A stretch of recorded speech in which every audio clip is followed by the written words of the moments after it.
Hey everybody, welcome to another episode of Purple Insider. Matthew Coller here along with Mike Schopp. And it's the fantasy football show here once again, as we've been doing all year long. And I am reeling from a Jaden Reed performance for the ages in which he caught no passes and a huge offensive game. So I'm living the life here, Mike. By the way, the show presented by Underdog Fantasy. You want to use the promo code PURPLE, support the show, and play along with us on Underdog. But I'm mad. I was all about, hey, maybe I'm going to prove Mike wrong about this fantasy draft I just did on Underdog. I'm going to show him, he's so down on me. And then Jaden Reed does absolutely nothing. Absolutely nothing. So how are you? How was your fantasy week? It was rough because while I do have a lot of Jamar Chase, I had him in the wrong sort of slots where it's dynasty teams that didn't need to win. But on Underdog, I have one success story was getting, 40 some points out of him. Not that high, 35 points out of him on Underdog and running down one of these Chow Chow, the Pug 2, the Mini Schnauzer, one of these tournaments to sneak in. But I'm not supposed to be able to tell you that because if you're cool, you don't even know. You just sort of like, whatever happens, happens. And we'll look at it at week 17 and see how much we won or lost. But otherwise, it was pretty bad. I mean, I had to fade Chase Brown in one. That didn't work out. I had to fade Lamb in one. That didn't work out. I mean, I thought like the week before Thanksgiving, Lamb just sort of, it's yucks on the sideline in the second half against the Giants. But this game, he sort of races with Chase, I thought might have been happening there. These teams that are bad, there are 8 teams. A quarter of the league is 3-10 or 2-11. And in terms of fantasy, we talk about Underdog, which is best ball, but in home leagues and redraft, you have to figure like Jamar Chase just broke a record on Underdog in the Best Ball Mania, the big 674,674 teams. Okay, like that's insane. At $25 each. Chase just broke the advance rate record. 50.6% of teams that drafted him made it. That means they were top 2 in their league. And just the spike weeks were so high, including Monday night, that he pushed you through. Great. In most of casual players, fantasy leagues, it's week to week, and it's a different ball game than best ball. So it's been a tough year for me. We've talked about it consistently. I just didn't draft the older running backs, like as a rule.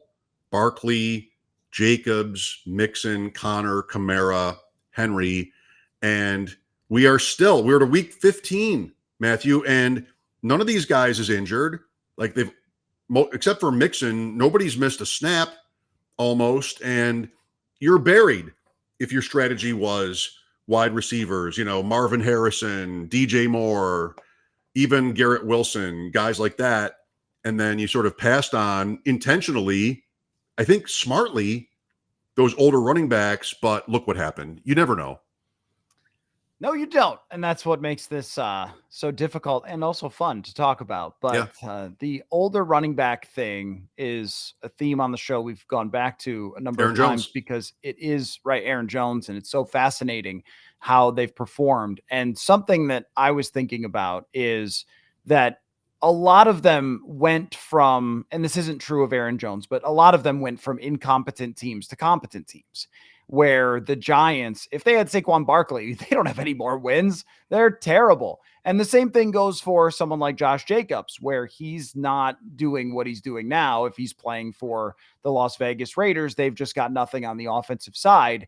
And I was thinking about, one, this might be just a special group of players, but it also might be that running backs are dictated a lot by what you have. But if you have good stuff around them, they can be super valuable to you and super dangerous. You can maximize every single thing that's there. It's sort of like having a big armed quarterback with Jordan Addison and Justin Jefferson, where if you can give them a scheme, a running game, a passing game, I think passing games actually do affect the running back and how they can play, that you can get every ounce out of what's there. And if you're getting every ounce out of Saquon Barkley, you have history. Well, that's right. I mean, if we're talking about real football, take Minnesota. What is their record? Let's say Ty Chandler, right? He's kind of been ostracized, or use Akers if you want, who they got into the season. If I want to say replacement level, but that's not even the term, because like Jacobs is below replacement level in terms of efficiency. Like you can't even go by that. If you had somebody that you thought was bad, or could even sort of demonstrate statistically was bad in place of Jones, what is Minnesota's record? I mean, they're 11-2. Are they 10-3? Are they 11-2? I mean, they're not better. But yeah, I mean, there's been a few games where he's been really excellent, but we did see this from last year from Alexander Mattison, what they looked like with a completely mid running game or worse. And had this been the passing game and they weren't dealing with Josh Dobbs and Nick Mullins and everything else, then they probably would have been able to survive that. At the same time, that has to go away when we get to a certain level. Like Jones is 10th in the league in rushing, and I think maybe 10th or 12th in yards per carry. If we're getting to Saquon Barkley, that is winning games if you're getting 5.5+ yards a carry. Sure. AJ Brown isn't getting the ball. He's starting to bark about it. And if the Eagles had Kenneth Gainwell as their number one running back and threw the ball to AJ Brown instead, would they be different? Record-wise, the Bills have become a team for more than a year now that sort of starts with the run. And James Cook has had success. And then they went into a game on Sunday where they got behind and threw the ball like crazy. What happened? Josh Allen literally broke the record for most fantasy points for a quarterback ever in a game, 51. 3 touchdowns passing, 3 touchdowns rushing. Maybe the Bills are a little bit of an exception because of Allen and what he can do running. But Cook did nothing. They only scored 42 points without a turnover or a takeaway. What can you say? So I think if I had to make this argument, like, well, in a court of law or something, like talking about the running backs, I would still argue, and I kind of have the whole time, that Henry isn't helping the Ravens. Like they have this, you spend the money, you have this obligation to use the player, and they do, except when they get down, which is very rare because they're so good, overall. And, he's having a great season and people are talking, he's second to Barkley now in offensive player of the year, that kind of thing. But I look at last year. I mean, they were a much better team. Defense is different. I grant you that. They were a much better team with Gus Edwards, and sort of why is that? It's what makes football so interesting, is there are always different variables, but I don't want to be a team that has any obligation to hand the ball off to anybody. And the Eagles really don't, except for the fact that they could try to get Barkley the record here in the regular season. In the playoffs, that won't matter. And it's one thing, as we've talked about the duration of our chats together here on your show, that I've loved about Minnesota. Because whatever Jones is, whatever Madison was, they have the coach goes by a certain sort of ideology, and the running back is a, sort of a supporting actor in their offense. And that, I think, is ideal. I definitely agree with that. If you have to build an offense around a running back where you feel like he has to be the centerpiece, we even saw that with Dalvin Cook, that has a ceiling on it. And we really saw it in 2019 against San Francisco, where everything was built off that run game. And then San Francisco stopped it and they looked around and said, what do we do now? There's no what do we do now for the Vikings offense. They're better when they run the ball. There is very much a thing of down and distance. If you can get to 2nd down and 4 and you can run play actions are decidedly better than straight dropbacks. Statistically, just ask Sam Darnold, who's got 140 quarterback rating when he runs play action. There is something to the reputation of the running back for how the team reacts to that. I think that's real, that it makes the passing game better. And then there's also just explosives and successful plays. I mean, if you have a running back who is getting 55 or 60% of his carries are successful plays, which is where you get a certain percentage of the first down or get a first down, that's really valuable to not have to do anything like stressful. Your offensive line loves run blocking. You get 6-7 yards. You're in a favorable passing situation. You can run or pass. You've got the ball all day, which teams have done against the Vikings when they've run. And then with Saquon, explosive plays. If you get there's something about the odds. If you get a single explosive play on a drive, what are your chances to score? If Saquon gets a 20-yard run, you go from the 25-yard line, you're almost in field goal position with the way that people kick these days. So I think having one of those guys is clearly great for your offense, but I do agree with you as long as you don't overdo it with them, because then you're hurting your potential chance to be the most efficient version of yourself. And yeah, AJ Brown needs the football. Like they need to run through it with him. Deebo Samuel, these guys do need to get the football because they are the most effective players on the field. And they're both pissed. I mean, in Philadelphia is 11-2 or whatever they are. And like AJ Brown is like sort of publicly pissed, whatever. The explosive plays point is huge. I mean, that's Barkley. Henry like against Buffalo, he got through the line and went for 87. That happens, but he's more just sort of like the gradual decline of your defense in a game. But the best runner on that team is Jackson, and he doesn't really run anymore, which I think is a problem. And I've been saying for 2 years about them, like he needs to go. The playoffs, there it was. Here's the AFC Championship, and in the second play of the game, he slid. I mean, just like, no, that's not, for all the credit they get as an organization, maybe it's Lamar, but I mean, come on, like those are your explosive plays. And so Barkley affords the Eagles that. Full credit to him, because Hurts is not Jackson. I mean, Hurts is not running. He's not a running threat on 1st and 10. It's only in desperation, like most of the quarterbacks in the NFL. But goal line, think about like Barkley in back to fantasy is having close to a historic season. I mean, he could set the rushing record. He catches the ball. You're getting these big play touchdowns. And again, last week against Carolina, at least twice he was tackled at the 1. I mean, that has happened more than 10 times this year. And then what they did on the first one of those is they gave the ball to Barkley on 1st and goal from the 1 and 2nd and goal from the 1. And he got stopped both times. Then Hurts was like, all right, touchdown. Easy game. So Barkley could be having an even bigger season. Here on Underdog and in the best ball tournaments, we go to week 15, and that is the end of the regular season into the playoffs. I mentioned Jamar Chase for this. Barkley is close.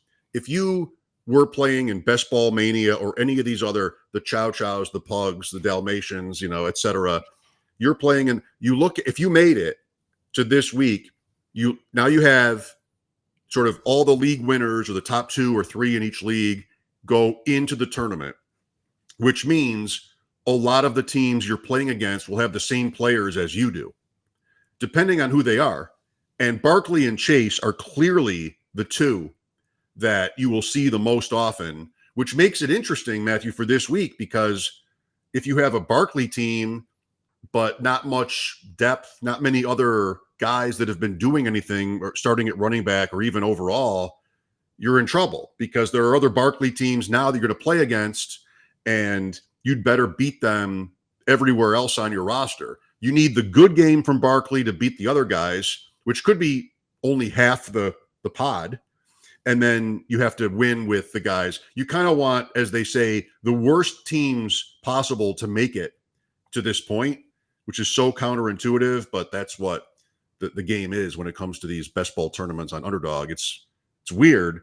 It's very random, and you can't really plan for a lot of what's going to happen. But you want to get to this point, but then you also want to have those, kind of deep dive, long shot players. I mean, I got a list for you that maybe will be able to take you over the top of the Barkley teams or the other team, whoever it is, mix in the guys that have the higher advance rates. Those dog names, by the way, are the names of the tournaments, just so you didn't think that Mike lost his mind in the middle of the conversation, which is, always possible. The Mini Schnauzer 7. I didn't even have to mention the Mini Schnauzer 7. I mean, everybody's talking about it. But I was thinking, let me tie this into something I wanted to discuss with you about, okay, so everybody who gets deep in these tournaments, they're going to have a lot of the same players who have exploded this year. So who's going to be your difference makers down the stretch? And I think the Vikings might have one, which is Jordan Addison. There was a lot of discussion going into the season about, well, should you draft Jordan Addison in fantasy? And is he going to miss games because of a court date or a suspension, which we're just, I figured that wouldn't be resolved within 1 year, and it has not been. And then early in the season, does Darnold trust him? Is he on the same page with him? He's got a couple of ankle injuries. He posted something on Instagram. His dad is tweeting. Like, what's going on here? And the last couple of weeks, this has been superstar type of performance from Jordan Addison. It ain't cheap yards. It's been in the biggest moments, the biggest games, tracking the football down the field, great route running in the red zone. And I think the red zone, from a fantasy perspective and for a Vikings offense perspective, him emerging as a trusted target in the red zone last week, 2 different times, they're down there. The whole Falcons defense is just on Justin Jefferson. And here's Addison wide open for touchdowns. That seems really significant as a development for the Vikings offense, because they need to score in the red zone and they can't run it in. And also for anybody who believed in drafting Jordan Addison to kind of ride that one out and believe that eventually it would come to fruition, because he has looked like a superstar receiver himself the last few weeks. Yes. So in a fantasy context, or specifically an underdog best ball mania context, Addison's advance rate is over 22%. So you're playing in a group of 12. If everybody does everything sort of at random by projections, your advance rate should be 8.5%, or actually 17, because the top 2 make it. So 17%, right? If everybody just sort of goes by the list and there's no thinking put into it. Addison's at 22 for this tournament. That it's good.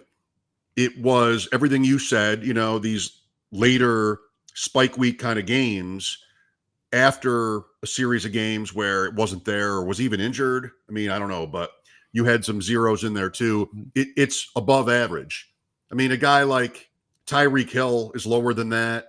Marvin Harrison, who I mentioned late first round, early second round, is 8%. So everything being random, half the teams that drafted Marvin Harrison got there, and they probably did so some other way.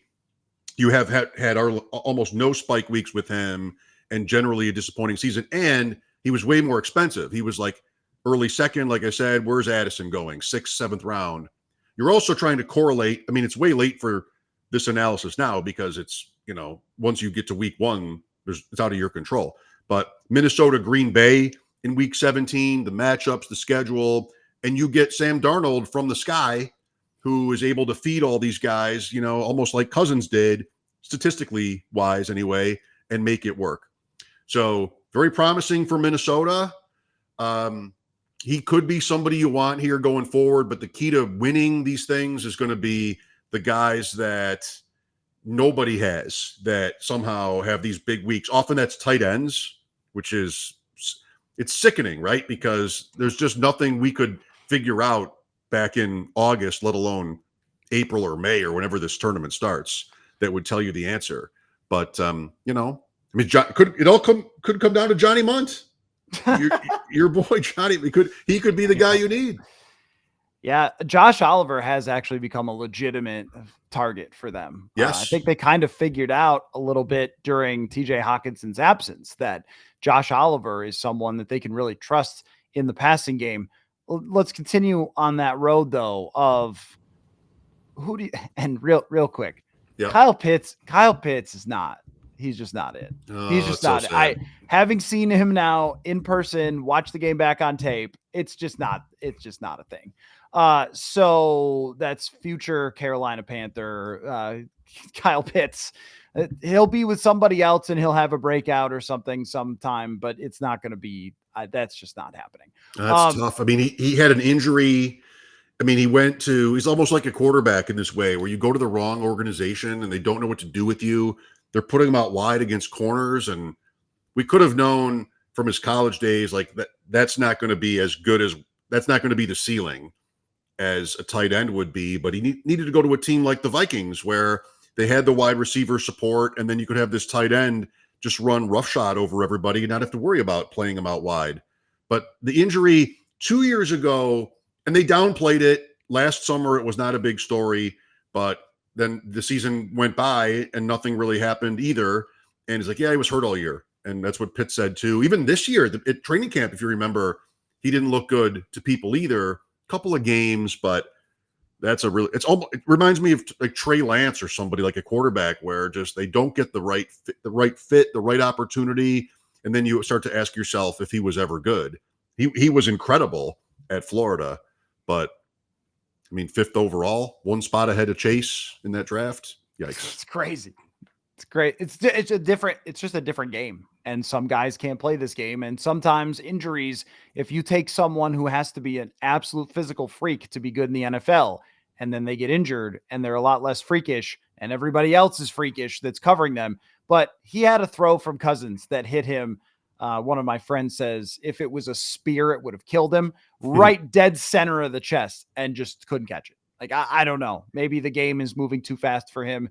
He was trying to block Dallas Turner on the edge, just got pushed right back into the running back. It's just not there.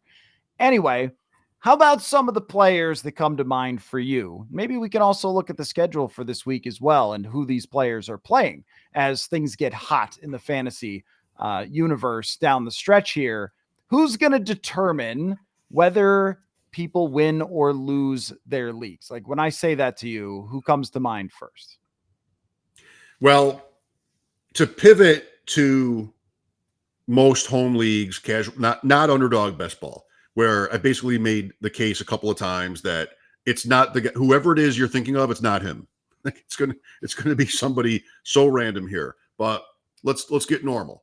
So then you're back to Barkley and Chase. You're looking for the teams with the great schedule. I love the Buccaneers for this question. Like Bucky Irving is hurt now and he's iffy for this week. Otherwise, wheels up on all of it. They do have, I think, the Chargers this week, but then it's Dallas and Carolina. And I mean, Mayfield is going for 300 a week. So Evans going for the 1,000 yards, 11 years in a row. Kate Otten at tight end, even McMillan is coming on there. So I love them. Really, I think you really have to try to at least consider team incentives and player incentives. The Evans point, this is Barkley for the rushing record. You've also got every year you have which teams are looking maybe to clinch and then rest guys, although that usually doesn't happen by 17. Hopefully your league isn't competing in week 18, which is largely a throwaway. But, you have that point. And this year especially, Matt, you've got a quarter of the league, 8 teams are 3-10 or 2-11. And it doesn't even necessarily have to be about tanking. It's more just sort of like what Breece Hall for the Jets. So here was a guy, first round pick. You'll love him. I mean, you're trying to find a running back. You don't want Barkley because here's Breece Hall, who's like 4 or 5 years younger. So this is better. And yeah, well, it was okay. And now he's hurt. And who even knows if he's going to play anymore because their team is so far out of it. And that makes him tough for this. So you end up, a good fantasy player is all the time, every week, scrounging through waivers, trying to find the backups, the Braylon Allens, if you will, of the league. And you're sacrificing a backup quarterback or a backup tight end or a wide receiver 5 just to have these guys just in case. And that could be Braylon Allen or even Isaiah Davis with the Jets. That could be Kamani Vidal with the Chargers. These guys it could even be Kendre Miller with the Saints, who got a little bit of work. Finally, his old coach hated him and banished him to IR when he wasn't hurt. Then he comes in, ran for a touchdown, with one of those sort of pile plays from the 6-yard line.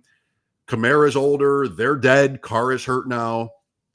Who wins your league for you? I mean, I'm sort of an odds player. I'll usually lean on projections and not think that I know more than the crowd. So I kind of play like that.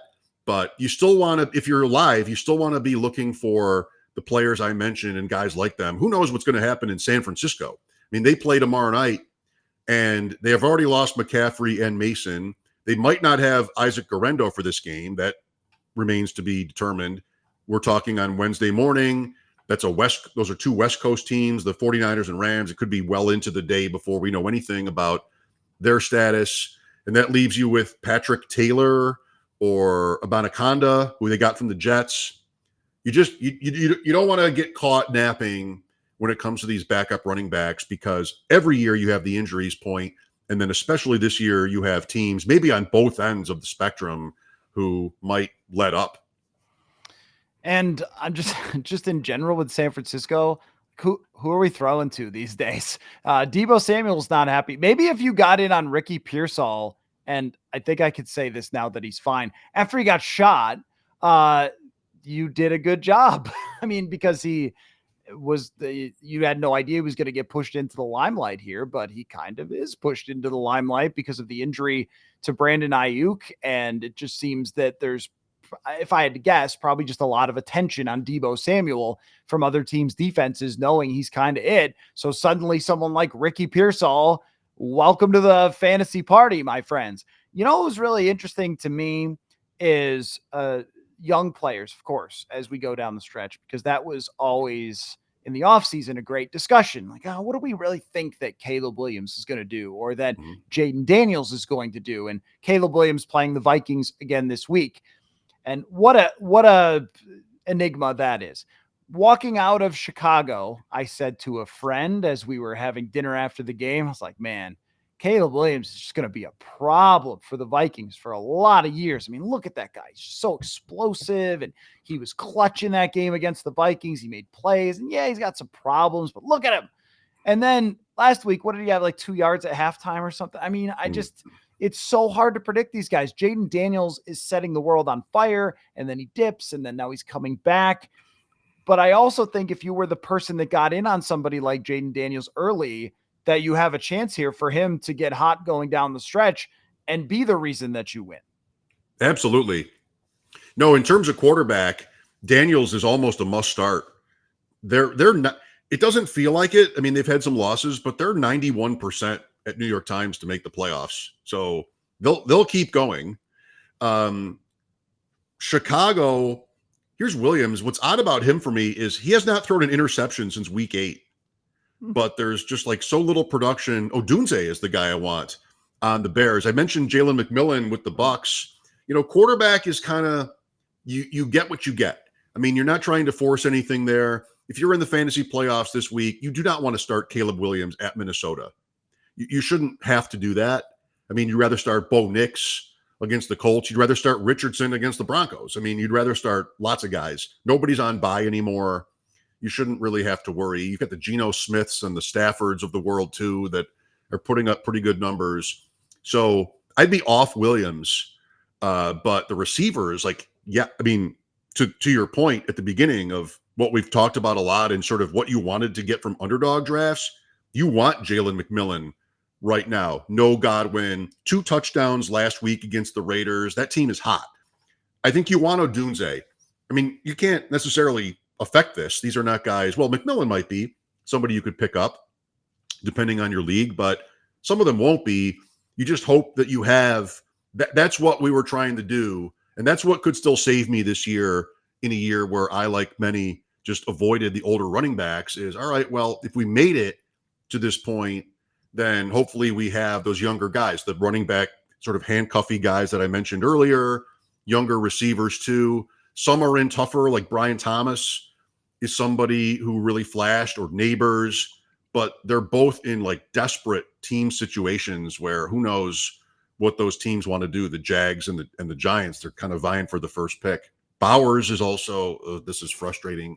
He's also somebody for the Raiders. He also, though, is somebody who has a chance at some history when it comes to his stats. So maybe you get away with it with him. But yeah, goes all the way back to, I'm thinking about how you started today with Jaden Reed. and how he had a 0 in that game against Detroit, which was super tilting because it was a high scoring game. And instead you got Jacobs falling into the end zone 3 times. And that was tough, but that's still also a team that I don't want to give up on here. Watson had a game. He's had a couple, and maybe you get away with it with Kraft or Dobbs or Wicks even at this point. Well, this is why we play, because it's so fascinating and frustrating. It makes the victories. It makes the Tyler Conklin 20-yard reception for the pick'em even better when you get it. So there's a big football game that connects this as well, because I think that if you have a bunch of Detroit Lions, you are extremely happy, not just from the whole season, but they don't have a defense anymore. They actually just shipped in an XFL team to play defense for them because so many players are injured. And that means there's going to be a lot of points. There was against the Packers. This is why Dan Campbell was right to go for it on 4th down. I've got no defensive players left. I have to go for this 4th down and make sure the other team doesn't get the ball back. Go to Buffalo. They just gave up a bunch of yards and points to the Rams. I mean, this one is just screaming shootout. And speaking of screaming, you'll hear the screaming from Minnesota, people cheering on the Buffalo Bills this week. This one seems like it's going to be 44-42 again. It just feels like the Lions are going to have to do everything they can to try to outscore Buffalo, and the Bills have the juice and the quarterback to be able to match them. Can't wait. The total is 55, which is not 86, but it's also the highest in the NFL in 2 years, more than 2 years. I saw from Evan Abrams, Bills again in 2022 was 55.5 or something like that. That game went under. With, just so I say it, I mean, with totals, you've got to get touchdowns, not field goals. And, like the Rams-Bills game was unique almost in NFL history, how you had no turnovers, no sacks, and 86 points. There was a block punt, which is like a turnover, but still. I think we know this about Detroit, and I think I know this about Buffalo, if we don't all know it, is they both are kind of running teams first. They want to win up front. I think that'll be hard for the Bills. Last week for Allen was a game where he kind of did anything he wanted, and you can see what that looks like when they have the game script right. I mean, it's off the charts. He'll be the MVP of the league. Detroit usually gets what it wants up front on offense. And I would think against the Bills that would still be true. So I think the Lions will look like the Lions on offense, but that doesn't have to, be a blowout or just, they've done it this year a couple times, 50 points, they've done that, but the Bills are too good for that. They'll make it a game. I just wouldn't be shocked if this game is in the 20s, where teams are kicking field goals on 4th and 7. It's sort of like a ping pong game in that way. They played 2 years ago, and it was very much that game on Thanksgiving. So maybe that's sort of like it's a recency bias or something for me. But yeah, I mean, Detroit, what are you doing in fantasy? You're starting all of them. Gibbs, Montgomery, St. Brown, Laporta, probably. Tim Patrick, Jameson Williams, Tim Patrick even. Like, Patrick had 2 touchdowns against the Packers, I guess. Bills are trickier because it's Allen and it's Cook, who did nothing against the Rams. And Cooper, 14 targets against LA. That was a big jump for him. Shakir is a pretty safe floor. We'll see if the Bills have Kincaid this week. We'll find out later what his status is, but he's been bothered by a knee injury for a while, and you don't want to have to start him. I mean, the best game he's had this year is like 52 yards or something. So, yeah, I think it's a shorter list for Buffalo. Amari Cooper with 14 targets last week is very relevant in this, that I think it probably takes wide receivers some time to get used to a new offense and a new quarterback. And I'm thinking of the time where he caught a touchdown, but the guy's telling him where he's got to go before the play and things like that. I imagine by now, as a pro, he is locked into that offense and locked in with Josh Allen. And that might be one of those moves that a front office makes in the middle of the season that we go like, oh, that looks like it could be significant. And then it becomes absolutely huge for them. And if you are a Cooper owner, then or if you're doing pick 'em or whatever, I mean, I just think that's a guy that Allen is showing trust in and is going to lean on. And he's just really good. He was held back by terrible Cleveland, but he was a 1B type of top-notch receiver for a long time. If I may, so he had 240 some air yards last week. That's the most in the NFL all season by anybody. It was 6 catches, but that's what you get when you're throwing down the field. You and I have talked about this on and off the air. Eric Eager and his point about having the wide receiver 2 for the playoffs. I sort of tripped upon this yesterday, just sort of as an aside, Matt. Like the top AFC, okay? NFC is quite different. The top receiver tandems you think of will not be in the playoffs, probably. Miami still could be. Adams and Wilson with the Jets, no. Chase and Higgins, no. Like the teams that have that won't make it this year. If you go down the list, I mean, a little bit disappointing. Nobody in the NFL right now with 4 games left is between 40% and 60% to make the playoffs. It's kind of all set. Yep. A couple of division races in the NFC, but it's kind of all set already, which is a little bit sad. Buffalo, who's wide receiver 1? It's a conversation. Kansas City, Pittsburgh has Pickens. Then what? Baltimore, leaving out the tight ends. Baltimore, Flowers. Then what? Nico Collins, Tank Dell. Chargers, McConkey. Then what? Cortland Sutton. Then what? This will be an interesting experiment to the question about the wide receiver 2, because nobody, arguably Khalil Shakir, is the best of the whole conference in that way. So it's a weird year like that. I wonder what Eric would say. NFC, you've got the Eagles, you've got Minnesota. That's not it. Like you've got teams, Seattle right now with Metcalf and JSN, where it's really established 1 and 2.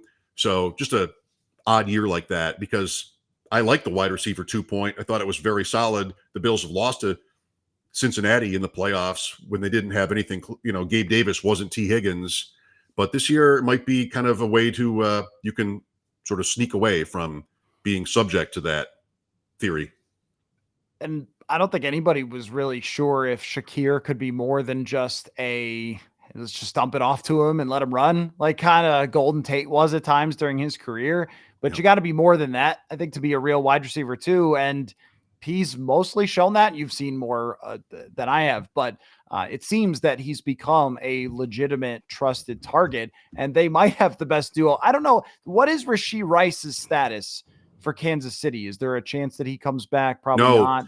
No, he's down, but Hollywood Brown, I mean, he's somebody, they're talking about him maybe even before the regular season is over. They need a couple more wins, and he's one of these guys, back to our conversation about the underdog tournaments, where, if you have Barkley or Chase, great. Half the teams that have those guys got to the playoffs. That's how you got there. But now those are not going to be the guys you need. You're going to need the other guys that hopefully, if you don't have those guys, they sort of dud in the playoffs somehow. Barkley has Pittsburgh this week, maybe. And then somebody else sneaks in. 2 names I have for that are just completely out of nowhere. If you made it to the best ball playoffs with them on your roster, one is Marquise Brown, who might be back here. I don't think this week for Kansas City, but 16, 17. They have Houston and Pittsburgh the next 2 weeks. Houston, right? I think so. And so that's interesting. And Michael Penix Jr. is another, because what is Atlanta waiting for? 4 straight losses, no touchdown passes from Cousins in these 4 weeks, not one in losing game scripts. I mean, it's that bad. You saw it last week. So Atlanta, which is not dead, maybe they're saying they won't, but maybe they get to Penix. I have one underdog team that I really like, and it has Mahomes on it, I think. So maybe I won't need it. But what you want is to get to week 17 and then have all your best players kind of flop. But, Michael Penix steps in, Atlanta, and, big game. That's how you win these things, I'm told. That's right. That's the fantasy story for the ages. You drafted Michael Penix with the last pick, just figuring maybe Kirk will get hurt, or hey, heck, Sam Darnold. We were talking about that. Hey, just pick Sam Darnold at the end of your draft and see what happens. And then he has the highest rated quarterback game ever in Minnesota Vikings history against the Atlanta Falcons. So that may have worked out well for you if you took our advice back when JJ McCarthy got hurt, which was, hey, take a swing on the last pick of your draft or whatever, right? In best ball, Yes, right? Best I mean, yep. Redraft, it's been okay. It's been fun. It's been good. It's been good, but he's sort of a mid starter in a 12-team, one quarterback league. Best ball though, oh my God. As soon as McCarthy got hurt, we all ran to the bank and started drafting Sam Darnold everywhere. At the bank where they have the drafts. At the bank. Yeah. So with Wi-Fi and, in an approved state. Yeah, you can every bank. They're marketing. They may need that. You can do Hopefully we get to run back to the bank here in about a month. We'll see. The Penix thing, it was weird watching Kirk because there was a lot of really good that happened there. He found his receivers. He made some accurate throws. Guys were open. They moved the football. They were on the field a lot. He threw for a lot of yards when they did lose by 3 scores, but really that happened at the very end of the game. Yeah. So you're in the fourth quarter and it's a tight game and he's playing pretty well. It's the catastrophes that are so bad. Like the interception to Byron Murphy at the end of the game is just what happened to your body to throw that football. There's way too many of those. And I think if he has another game where he throws 2-3 picks, that they have to do it. He's also getting rocked sometimes. Yeah. Like he's getting rid of the ball, but Dallas Turner hit him so hard. I don't know that he can really protect himself if he doesn't get rid of the football. So that might happen anyway. But it's an interesting point about him. Let me ask you, please. You were there. What I'm hearing on Cousins is there's nothing on the ball. No, nothing. Oh, is no. That right? So last year when Nick Mullins played against Jake Browning, my joke was that's the slowest the football has ever moved in NFL history, like between the two quarterbacks. If we could get next gen on how slow the football traveled through the air, it would have been a record. It was like watching St. John Fisher versus Brockport. Careful. You and I get the joke. Most people who listen to the show don't. Wait, what is the joke? Who's the bad team in that? Oh, just any division, Rochester area division. There's no way Fisher has a quarterback who's throwing faster than NFL guys. That's the joke. That shouldn't happen. Yes. So it should not, but it may have been the case last week. There is nothing on the football when it goes downfield. He has to live on these underneath crossers and stuff, which he can deliver on time and accurately. But he threw one downfield and it hung up in the air forever. That's the problem. You have a severe limitation because Drew Brees played like this at the end of his career. Drew Brees was a sociopath. Like he just had something in his brain that made him the most accurate, the smartest, the toughest.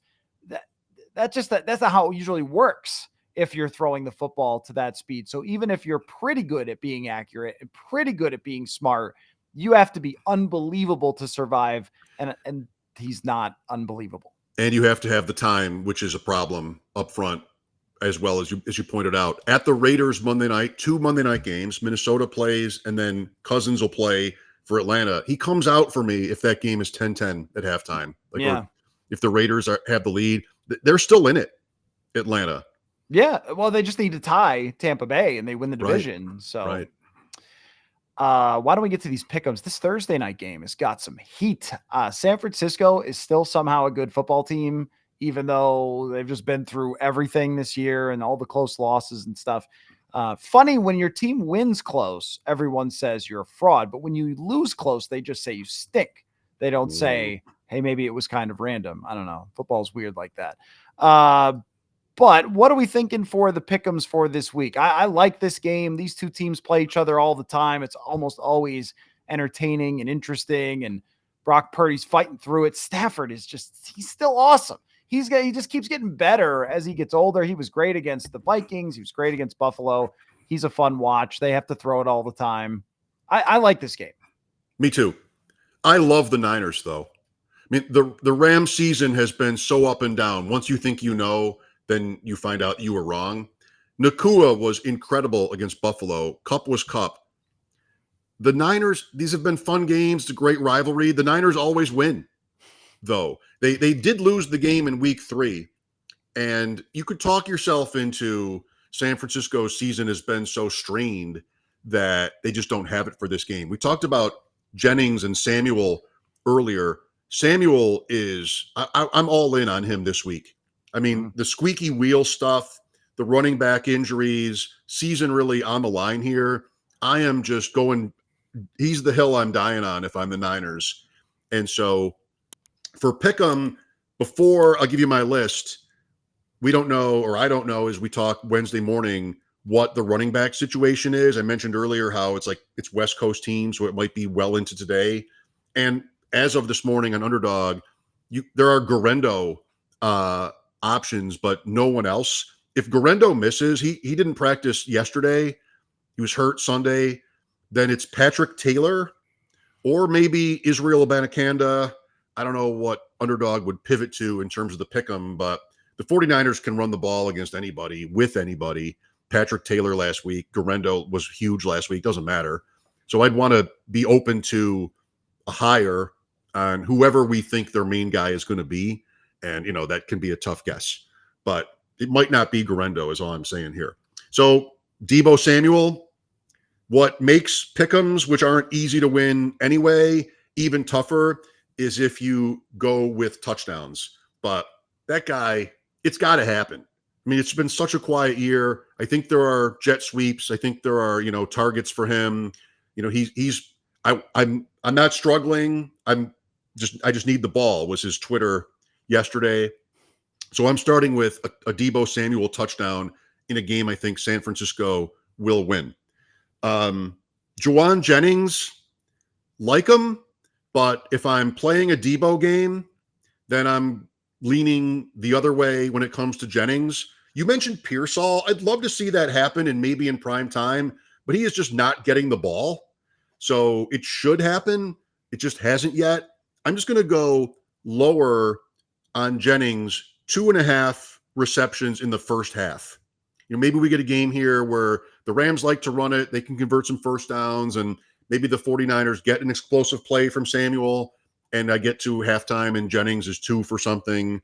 If they get behind, then I'm going to see Jennings numbers tick up. But again, I'm playing a game here where San Francisco wins. So lower on Jennings in the first half. Deebo touchdown. Who's the stud in the secondary? How do you say it? Lenore? Diamador Lenore? Yep. Higher 3.5 solo tackles. He's on the corner. Kupp and Nakua, Demarcus Robinson. I'll play the higher tackles on Lenore. And then you can't just play one team. I'll take higher 5.5 receptions on Kupp.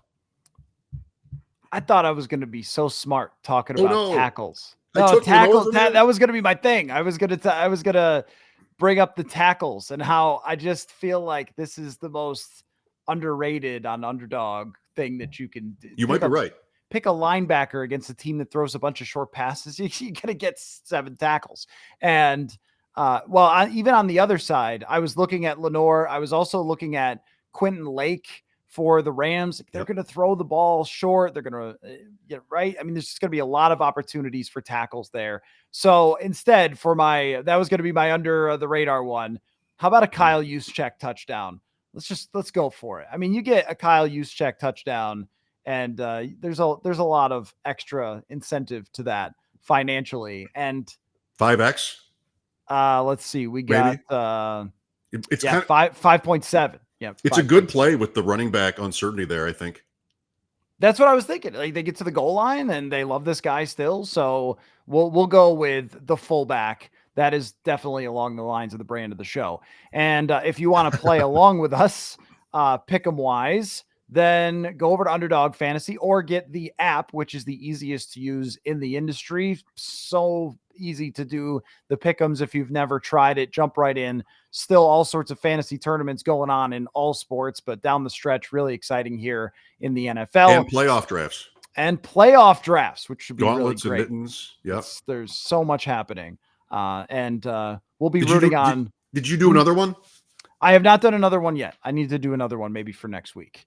All right. I'll be rooting on my one sad team that got destroyed by Jaden Reed last week. But anyway, Sign up with the code PURPLE. Helps the over. show. You get a special pick. First-time deposit offer up to $1,000 bonus cash. Must be 18 or older. Terms apply. And if you are concerned with your play, call 1-800-GAMBLER or visit ncpgambling.com. So there you go. There are no matchups this week between teams that won one of the first 30 Super Bowls, which would mean nothing to anyone else. But this is how I line them up every week. Right. Is matchups. And my helmet collection is only teams that won one of the first 30 Super Bowls. And Tampa, there's not a single game. There always is a couple. No bye weeks either. There's not a single game this week between those teams. So I just went with, kind of random. Okay. Well, that Kansas City helmet is pretty awesome. It's the best helmet in the league. Yeah. No stripe is the key. Our old friend Dean taught us that. The best helmets in the NFL, no stripe. Minnesota. I've never thought of that before. Philadelphia, Kansas City, Minnesota. Pittsburgh's got a stripe. No stripe? Yeah, they got a stripe. Stripe. Yeah, they got a stripe. They just don't have a logo on each side. That's true. The Deep End Fantasy Football Podcast, your show, also ADP Chasing. So make sure you check those things out for more of your fantasy analysis. And we'll do it again next week as we start to get really deep into the fantasy football playoff world. Very exciting, Mike. Thanks for your time, my friend. Thank you. Can't wait for next week. Good luck.